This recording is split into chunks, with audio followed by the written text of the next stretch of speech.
Okay so after like नरवी start मतलब current text में तो अभी कुछ करा ही नहीं है, एक दो क्वेश्चंस करे थे है ना, वो भी हुए नहीं थे। बट अब हम लोग उस स्टेज पर पहुंच चुके हैं कि जहां से हम लोगों को प्रैक्टिस बहुत ज़्यादा बढ़ानी है। मतलब करंट इलेक्ट्रिसिटी का अब जो फेज आने वाला है, जो अब तक का फेज पढ़ा तुमने वो 10th का था, वो कोई करंट इलेक्ट्रिसिटी थी नहीं एक्चुअली। करंट इलेक्ट्रिसिटी अब यहाँ से शुरू होने वाली है। बट शुरू होने से पहले जरा मैं दो चार सवाल तुमसे पूछना चाहता हूँ। पहला सवाल मेरा यही है कि करंट क्यों लगता है? क्योंकि इलेक्ट्रॉन्स फ्लो, राइट। इलेक्ट्रॉन्स क्यों फ्लो होते हैं? क्योंकि उनको टेम्परेचर मिल जाता है कहीं ना कहीं, और टेम्परेचर की वजह से अपनी जगह पर इधर उधर हिल जाते हैं, ऐसा कुछ हमारे दिमाग में आज तक तो है। ठीक है, मैं तुम्हारी इस बात से सहमत हूँ और मुझे कोई दिक्कत भी नहीं। अगर मेरे पास यहाँ पर कोई मेटल है, अभी तो फिलहाल नहीं दिख रहा, बट लेट्स से कोई भी एक रूलर या कोई भी एक मेटल, मैं एक चाबी उठा लेता हूँ, चाबी का या ये मेटेलिक पेन है, it is having a good metallic body, ठीक है। तो ये मेटेलिक पेन है। अब अगर ये मेटेलिक पेन है तो एक बात तो ऑब्वियस है कि इसके अंदर इलेक्ट्रॉन्स हैं, इसको कोई डिनाई नहीं कर सकता। और अगर इसके अंदर इलेक्ट्रॉन्स हैं, बाहर का टेम्परेचर दिल्ली में काफी ज्यादा 42-43 डिग्री तक पहुंच जाता है, कई बार 45 ही पहुंच जाता है, 42, 43, 45 हो जाता है, राइट। अगर मैं आपसे कहता हूं कि टेम्परेचर बढ़ाने पर इलेक्ट्रॉन का मूवमेंट बढ़ता है, इस बात से आप डिनाई नहीं कर सकते। अगर टेम्परेचर बढ़ाने पर इलेक्ट्रॉन का मूवमेंट बढ़ रहा है और इलेक्ट्रॉन मूव कर रहे हैं, तो मुझे करंट क्यों लग रहा? क्योंकि flow of electron produces current. ये बात तो तय है, ये बात तो पढ़ते हुए आए हो 10th तक। करंट क्यों? करंट फ्लो हो रहे हैं, ये तो कहना है तुम्हारा, ये तो कहते आते हो कि करंट फ्लो हो रहा है क्योंकि इलेक्ट्रॉन्स मूव कर रहे हैं। टेम्परेचर बढ़ाने पर इलेक्ट्रॉन्स ही मूव करें तो करंट क्यों लगा? हाँ जी, थोड़ी एडिटिंग करते हैं आपके स्टेटमेंट में। Flow of current in a particular direction is known as current. Particular flow of electron से करंट नहीं चलेगा क्या? फ्लो ऑफ इलेक्ट्रॉन से करंट नहीं चलेगा क्या? पर्टिकुलर डायरेक्शन का मतलब आप क्या कहना चाह रहे हैं? इलेक्ट्रॉन्स जब आपके मेटेलिक पेन में है, हाँ, वो इधर उधर घूम रहे हैं, घूम जरूर रहे हैं, हाँ, पर पर्टिकुलर डायरेक्शन में नहीं घूम रहे। कोई एक आ रहा है, कोई एक जा रहा है, तो एक दूसरे इफेक्ट को नलिफाई कर रहे हैं। एग्जैक्टली, बिल्कुल परफेक्ट यही आंसर है कि बेटा यहाँ पर हमारे को करंट को पहुंचाने के लिए, करंट को हमें फील करने के लिए इलेक्ट्रॉन्स का मूवमेंट एक डायरेक्शन में होना चाहिए।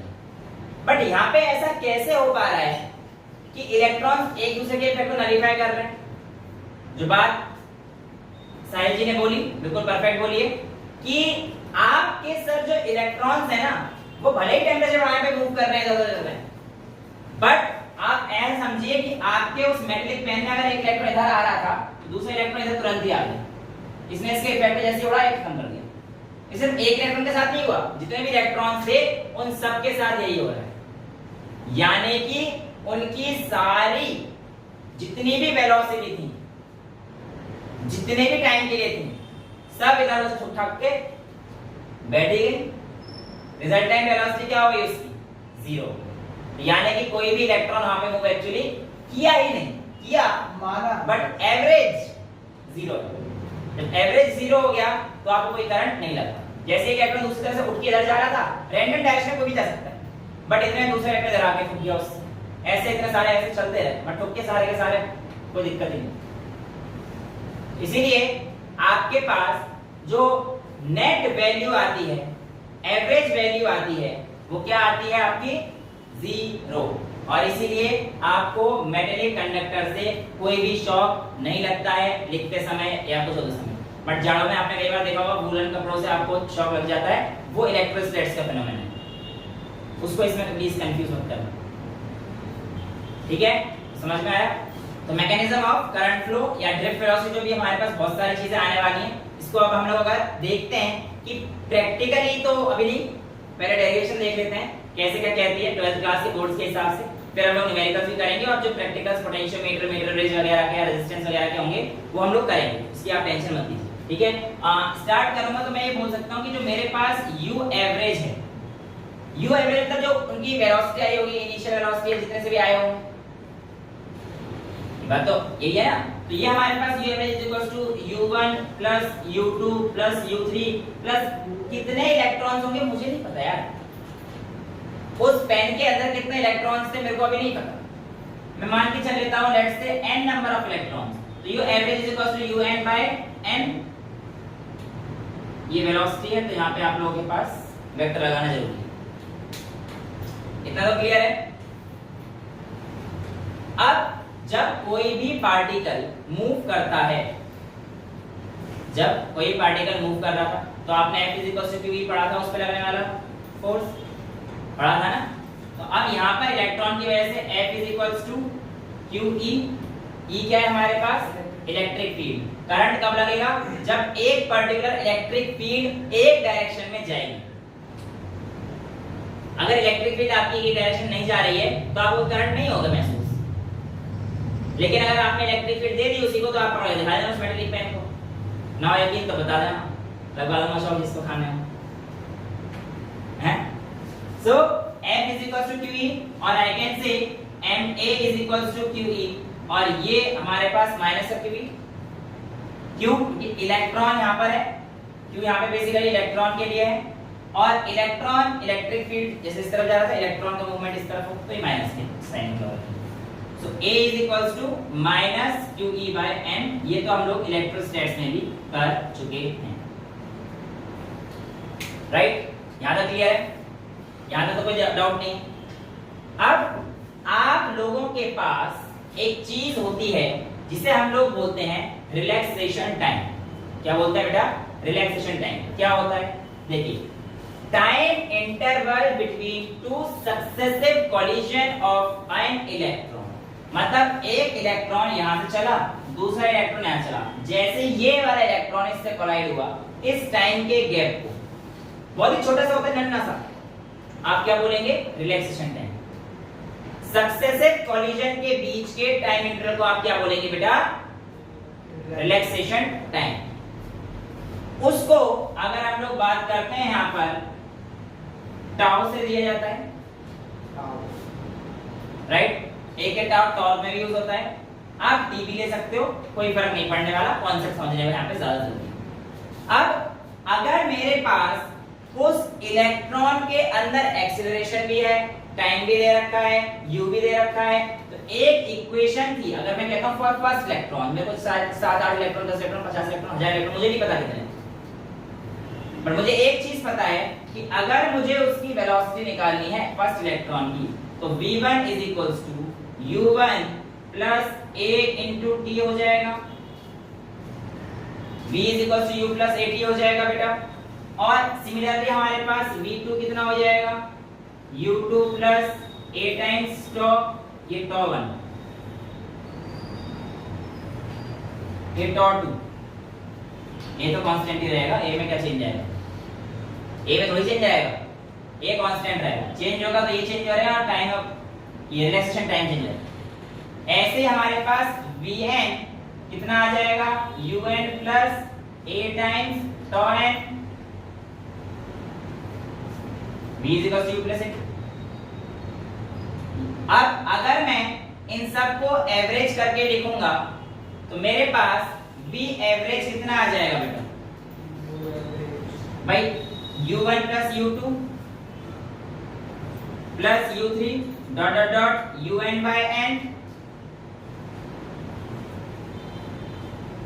प्लस a, ये तो सब मतलब plus a tau1 plus a tau2 plus a tau3 dot dot dot a tau n by n, right. अब आप लोगों को पता है कि हमारे पास ये जो वैल्यू आई है ये कितनी आई है 0, अभी तो बताई थी मैंने आपको कि हमारे पास ये नेट वैल्यू 0 है, तभी तो करंट नहीं लगता आपको, तो ये वैल्यू किसके इक्वल आई हमारे पास 0 आई है, तो हमारे पास v एवरेज जो आएगी 0 प्लस यहाँ से a कॉमन ले लीजिए, यहाँ से a कॉमन ले लीजिए, और अगर आप यहाँ पे अंदर रखेंगे तो tau1 plus tau2 dot dot tau3 by n, आप इन सबको एक बड़ा वाला tau दे दीजिएगा,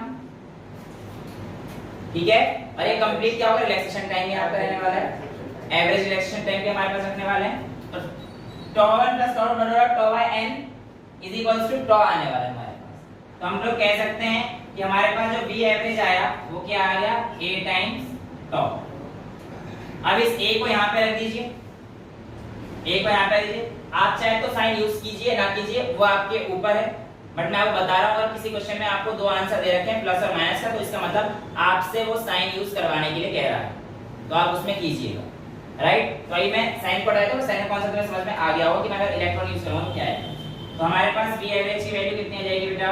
नहीं, अगर प्रोटॉन यूज करेंगे तो नहीं आएगा नहीं, तो बोलेगा ना क्वेश्चन एक प्रोटॉन का यूज किया गया है, इलेक्ट्रॉन का यूज किया गया है, उसके हिसाब से आप क्वेश्चन करेंगे। तो v average is equals to, ये मैंने सिर्फ और सिर्फ इलेक्ट्रॉन के साइन दिया है, आप तो इसे हटा दो, q जैसा उसके हिसाब से साइन ले लेना। ये तो मैंने आपको इलेक्ट्रॉन के लिए बताया।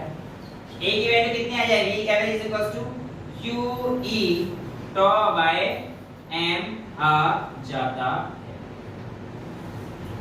यहाँ तक क्लियर है सभी को? तो यहाँ पर हम लोगों ने क्या निकाला कि जब ये एवरेज आया है किसके इक्वल आया है? a टाइम्स tau और q e tau by m, और यही जो एवरेज है बेटा ये किसके इक्वल होता है? Drift velocity. ये वाली जो वेलोसिटी है किसके इक्वल है? इसलिए तुम्हारी ड्रिफ्ट वेलोसिटी। तो अगर अभी मैं जैसे लाइट्स ऑफ कर देता हूँ, राइट, तो अभी तुम्हारे पास क्या है कि अंधेरा हो गया है, बट मैंने जैसे ऑन किया तो ये क्या लाइट की स्पीड से ट्रेवल किए हैं क्या, या एक इलेक्ट्रॉन यहां से लेकर वहां थोड़ी पहुंचा है।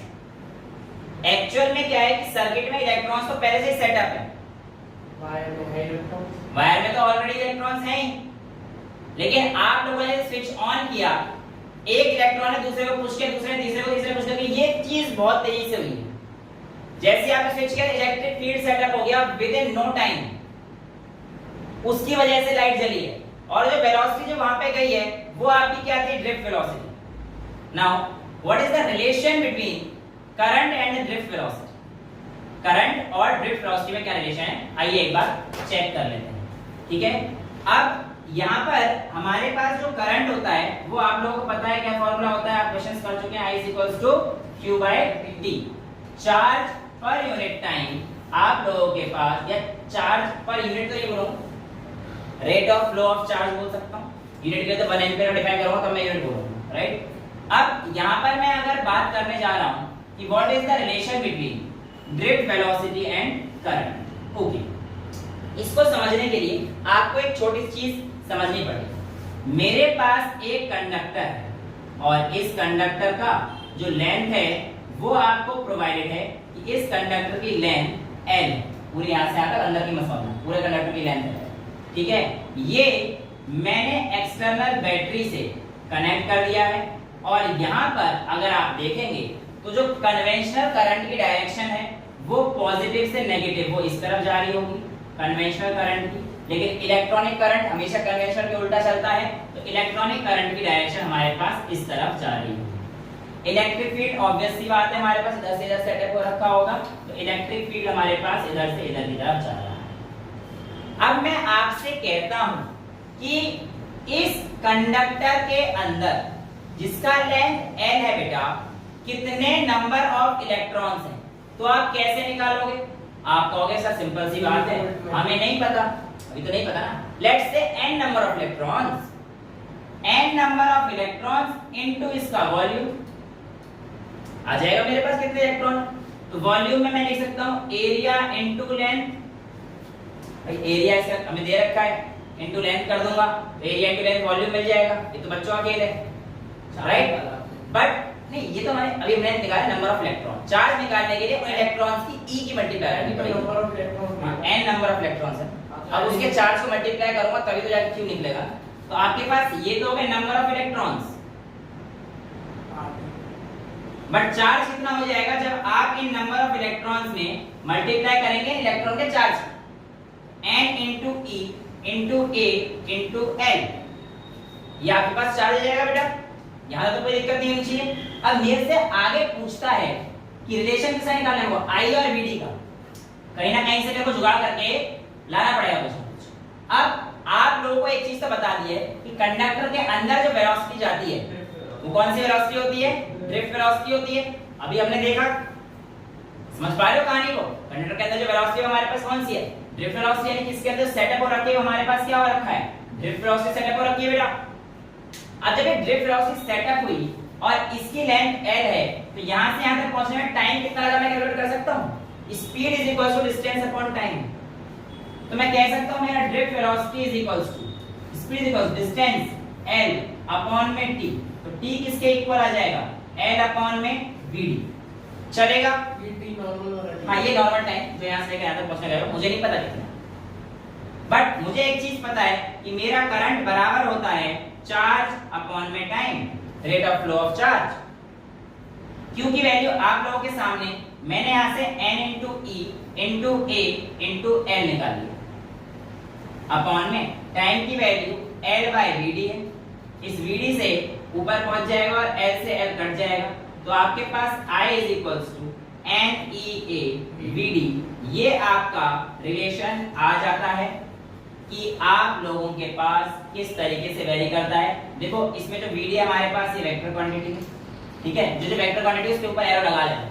तो करंट डेंसिटी अगर निकालनी है तो क्या निकालते हैं, करंट पर यूनिट एरिया पढ़ चुके हैं हम लोग, करंट डेंसिटी आपने पढ़ी थी ना।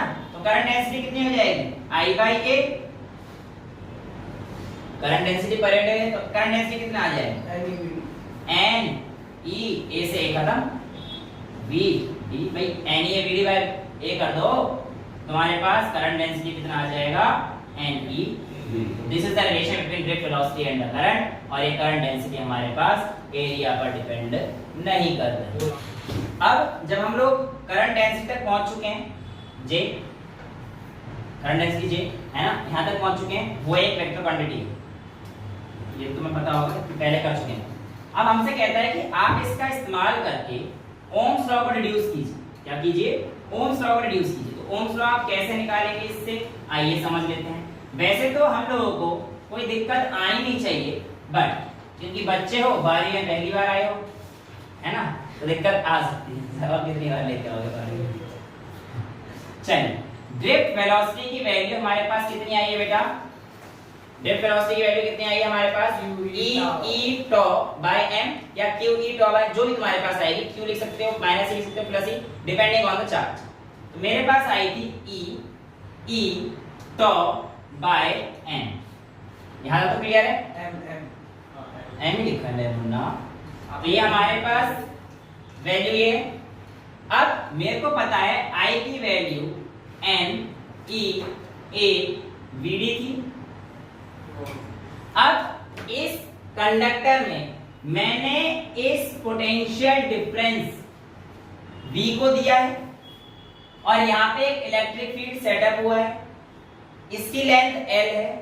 तो हमारे पास यहाँ पर कहीं ना कहीं EV और L में एक रिलेशन है, V equal to VL, या आप ऐसे कह लो E is equals to V by L या V is equals to EL, ये तो आप लोगों को पता ही है, E is equals to V by L। अब मैं इसका इस्तेमाल करूंगा कैसे, आइए देखते हैं। I is equals to NEA, VD की जगह आ जाएगा E times E tau by M, चलेगा। NE square V by L लिख दूं, पोटेंशियल एक स्केलर क्वांटिटी है, potential difference NE square A V by L tau times n, चलेगा। आप V को इधर ले जाइए। देखो आप लोगों के पास एक चीज तो आपको पता है, V is equals to IR। तो आपको क्या रखना है, R निकालने के लिए V by I is equals to R। तो I को इधर ले आओ, इसको ऊपर ले आओ, तो हमारे पास क्या आ जाएगा, L M upon N E square A times tau is equals to V by I। ये तो चलेगा। V by I को आप R के इक्वल रख सकते हैं, तो आपके पास R की वैल्यू क्या आ जाएगी, L M, ये तो ओम्स लॉ है, V by I is equals to R। ये सब कांस्टेंट है एक पर्टिकुलर टाइम के, इस कंडक्टर के लिए, एक पर्टिकुलर टाइम के लिए। यहाँ पे हमारे पास ये चीज समझ में आती है, इस सब की वैल्यू रेजिस्टेंस के इक्वल, तो L M N E square A times tau। यहाँ तक कोई डाउट नहीं होना चाहिए। तो ये रेजिस्टेंस आपसे पूछ सकते हैं, ऐसे क्वेश्चन डायरेक्ट पूछा गया नीट में इस फॉर्मूले, राइट। नेक्स्ट हमारे पास आगे आता है कि R is equals to row L by A आता है। जरा इस इक्वेशन को कंपेयर कर सकते हो, L by A के अलावा जो दिखेगा उसे रो नहीं लिख सकते भाई। L by A तो इस इक्वेशन को कंपेयर कीजिए आप इन दोनों इक्वेशन, L by A रहने दीजिए और m by n square tau को आप लिख सकते हैं इस इक्वेशन से कि रो बराबर m by n e square tau, क्योंकि r is equals to rho L by A होता है। L by A यहाँ से कॉमन है, दोनों से हट जाएगा। जिसको दिक्कत हो रही है दोनों इक्वेशन को डिवाइड कर देना, और डिवाइड 1/2 तो भी आंसर आ जाएगा, है ना, थर्ड क्लास की मैथमेटिक्स। तो कंपेयर करने पे L by A हट जाएगा, m by n square tau ये हमारे पास उसकी पड़ जाता है रेजिस्टिविटी। अब मैंने आपको जब एक बार थ्योरी पढ़ाई तब आपको बताया था कि resistivity do not depends on length and area of cross section, but resistance do depends. Resistivity depend नहीं करता लेंथ और रेजिस्टेंस किस चीज पे डिपेंड करता था, लेंथ पे, एरिया पे, टेंपरेचर पे, टाइम पे, सब पे डिपेंड कर रहा था। लेकिन resistivity nature of the material पे डिपेंड कर रही थी और टेंपरेचर पे डिपेंड कर रहा था। मैंने कहा था कि रेजिस्टिविटी एरिया और लेंथ पे डिपेंड नहीं करती। यहाँ पे आप चेक कर लीजिए, ना तो यहाँ पे L की वैल्यू है ना A की वैल्यू, पर यहाँ पे चेक कीजिए L भी है A भी है, और यही था रेजिस्टेंस लेंथ के साथ डायरेक्ट प्रोपोर्शनल है और एरिया के साथ इनवर्सली प्रोपोर्शनल। तो यहाँ पर हमारे पास रिड्यूस हो जाता है रिडक्शन ऑफ ओम्स लॉ, ठीक है, और इस तरीके से आप R और रो को निकाल सकते हैं। इस टॉपिक के बाद आपसे पूछा जाता है what is the relation between J, sigma and E, यानी कि आपके पास करंट डेंसिटी, कंडक्टिविटी और इलेक्ट्रिक फील्ड में क्या रिलेशन है वो आपको पता होना चाहिए। तो आपकी नेक्स्ट हेडिंग क्या आएगी, what is the relation between J, sigma and E। आइए देख लेते हैं, कोई बड़ी चीज नहीं है, मैं एक इलेक्ट्रॉन ले निकाल लेता हूं, या आप कोई भी चार्ज पार्टिकल निकाल सकते हैं। E इलेक्ट्रिक फील्ड है। तो what is the relation between J, sigma and electric field, इनके बीच में क्या रिलेशन है, राइट। देखिए आप लोगों को अभी अभी पता पड़ा है कि हमारे पास जो ड्रिफ्ट वेलोसिटी होती है वो किसके इक्वल होती है, E tau बाय m के इक्वल होती है। ये तो पता है कि हमारे पास ड्रिफ्ट वेलोसिटी इसके इक्वल होती है, और हमारे पास जो J की वैल्यू आई थी वो कितनी आई थी बेटा, n e v d। n e v d को हमने जब a से डिवाइड किया तो हमारे पास J की value n e v d आई थी। अभी पीछे कुछ मिनटों पहले ऐसे क्या देख रहे हो, n e v d आ गई हमारे पास। अब v d की वैल्यू y लिख लेता हूं मैं, यहां पे अभी इलेक्ट्रॉन तो माइनस साइन लगा दीजिए वरना कोई दिक्कत नहीं। तो हमारे पास J n e tau by m चलेगा। तो आपके पास J n e square, E को ऐसे ले लेता हूं tau बाय m, तो J की वैल्यू हमारे पास n e square E tau by m आ चुका है। अगर आप इस वैल्यू को ध्यान से देखेंगे तो ये वैल्यू आपकी रेजिस्टिविटी तो है बट 1 रेजिस्टिविटी है। ध्यान देखो ना, रेजिस्टिविटी हमारे पास क्या आई थी, rho is equals to m by n e square E आई थी। तो माफ कीजिए, गुस्से में नजर हो जाता है, गलती में, सॉरी, गुस्सा तो आता ही नहीं, हम गुस्सा नहीं आता, ठीक है। तो rho is equals to m by n e square, तो हमारे पास आ चुका है बेटा। तो मैं इसको क्या लिख सकता हूं, 1 बाय रो लिख सकता हूं। तो जो J is equals to 1 by rho times E आ जाएगा, और 1 बाय रो किसके इक्वल था, सिग्मा के, 1 upon rho is equals to sigma. तो J इज इक्वल्स टू आपके पास क्या आ जाता है, सिग्मा टाइम्स E आ जाता है, and this is the relation between J, sigma and E। कहां से आता है, बोर्ड में 2 नंबर के लिए पूछ लेते हैं।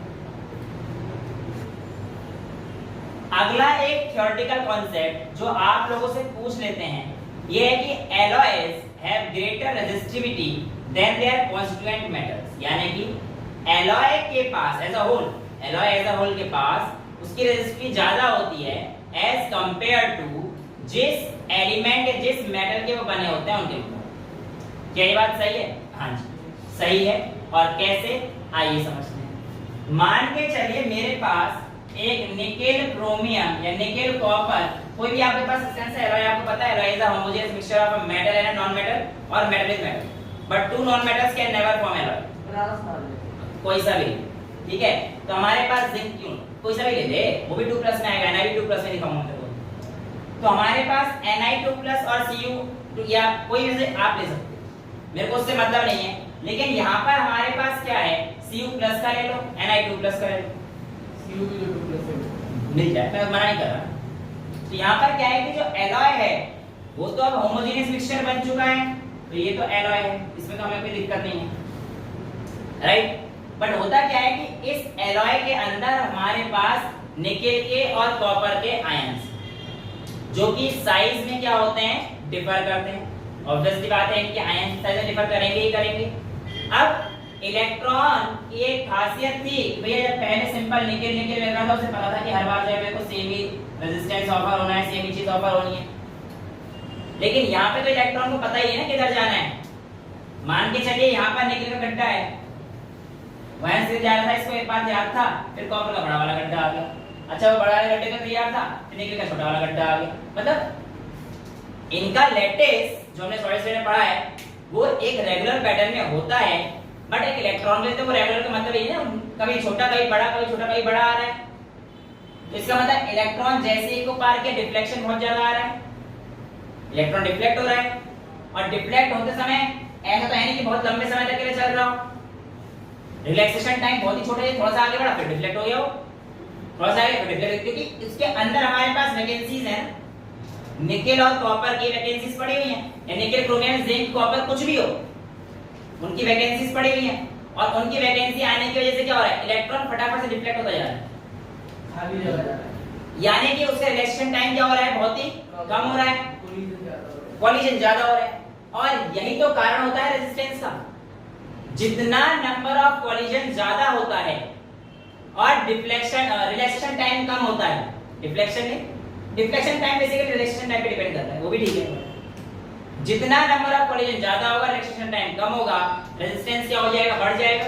यहाँ पे क्या हो रहा है, कॉलिजन ज्यादा, रिलैक्सेशन टाइम कम, यानी कि दोनों ही फैक्टर रेजिस्टेंस को प्रमोट कर रहे हैं। That is why alloys have greater resistance as compared to the constituent of its metals.